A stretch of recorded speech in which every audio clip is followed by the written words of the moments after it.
দেখো আজ আমরা ক্লাস 7-এর লেসন 1-এর অ্যাক্টিভিটি 4 করব। তো এখানে রয়েছে মেক সেন্টেন্স। দেখো আমি এগুলো খাতায় লিখে নিয়েছি। তো প্রথমেই আছে ইন্টারেস্ট, ঠিক আছে। ইন্টারেস্ট মানে আগ্রহ, তোমরা সবাই জানো। তাই এখানে আমি লিখে নিয়েছি my main interest is reading my mystery novels, ঠিক আছে। ওখানে মিস্ট্রিটা লিখতে গিয়ে আমার পুরো জায়গা ধরেনি বলে আমি নিচে লিখে নিয়েছি। তারপরে রয়েছে বিতে সারফেস। সারফেস মানে উপরিতল, এখানে আমি লিখে নিয়েছি the surface of the moon is covered with craters and dust.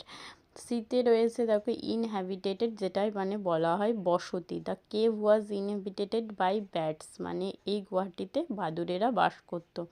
ডিতে আছে টুগেদার, এখানে লিখে নিয়েছি my friends and I studied together at the library, মানে লাইব্রেরিতে আমি এবং আমার বন্ধু একসাথে পড়াশোনা করলাম।